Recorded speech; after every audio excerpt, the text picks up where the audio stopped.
नमस्कार दोस्तों, आज हम बात करने वाले हैं एलॉन मस्क के बारे में, जिनको आप सभी लोग एक अमेरिकी बिजनेसमैन के नाम पे जानते होंगे।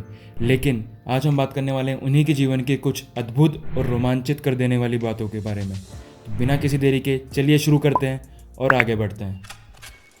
तो दोस्तों, सबसे पहले तो मैं आपको बता दूं, जिस एलॉन मस्क को आप अमेरिकी बिजनेसमैन के रूप से जानते हैं वो मूल रूप से अमेरिकी नहीं बल्कि एक साउथ अफ्रीकन है। उनकी मदर जो है वो कनाडा से बिलोंग करती है और जो उनके फादर है वो साउथ अफ्रीका से बिलोंग करते हैं। तो दोस्तों, मैं आपको बता दूं, एलॉन मस्क की जो स्कूलिंग है वो साउथ अफ्रीका की एक गवर्नमेंट स्कूल से हुई है। तो दोस्तों, आपको बता दूं, एलॉन मस्क के जो फादर थे उनको एलॉन मस्क पे बिल्कुल भरोसा नहीं था कि ये ज़िंदगी में कुछ कर पाएंगे या कुछ बन पाएंगे। और एलॉन मस्क जो है वो स्टार्टिंग से ही काफ़ी ज़्यादा जो है शांत स्वभाव के थे बचपन से ही। और इसी को लेकर जो है उनके स्कूल के जो बड़े बच्चे हैं, उनके जो सीनियर बच्चे होते थे स्कूल के, वो हमेशा उनको टीज़ किया करते थे। और इसी को लेकर जो है एक बार जो है उनके सीनियर्स ने जो है उन्हें सीढ़ियों से भी धक्का दे दिया था, जिसके कारण जो है एलॉन मस्क को हॉस्पिटलाइज तक करना पड़ गया था। जी हाँ, इन सब के बावजूद एलॉन मस्क जो है अपने दिमाग का बखूबी इस्तेमाल करते थे।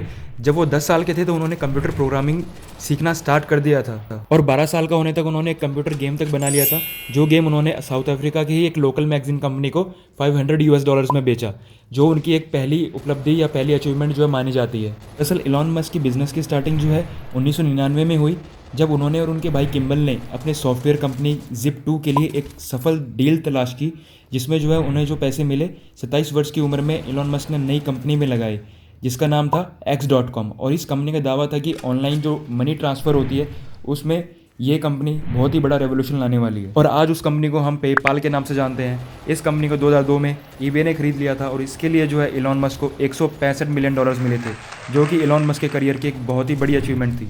साल 2004 में एलॉन मस्क ने इलेक्ट्रिक कंपनी टेस्ला की बुनियाद रखी और उन्होंने ये भी कहा कि भविष्य में सब कुछ इलेक्ट्रिक होगा, यहाँ तक कि स्पेस में जाने वाले रॉकेट भी, और टेस्ला इस बदलाव में अहम भूमिका निभाएगी। और हाल ही में टेस्ला कंपनी की नेटवर्थ जो है $700 बिलियन से भी ऊपर चली गई थी और इसी को लेकर जो है एलॉन मस्क जो है दुनिया के सबसे रिचेस्ट आदमी भी बने थे। हालांकि इसके बाद भी एलॉन मस्क का कहना है कि वो पैसे को ज़्यादा अहमियत नहीं देते हैं। वो यही चाहते हैं कि दुनिया उनको एक इंजीनियर के तौर पे पहले माने, ना कि एक उद्योगपति और दुनिया के सबसे रिचेस्ट आदमी के तौर पे। एलॉन मस्क का कहना है कि वो चाहे तो दुनिया की कई बड़ी कार कंपनीज को एक साथ खरीद सकते हैं, लेकिन ये उनका एम बिल्कुल भी नहीं है, बल्कि वो चाहते हैं कि मंगल ग्रह पे और मून पे वो एक इंसानी बेस बनाए, जिसके लिए उन्हें अपनी पूरी संपत्ति भी लगानी पड़े तो वो खुशी खुशी लगा देंगे।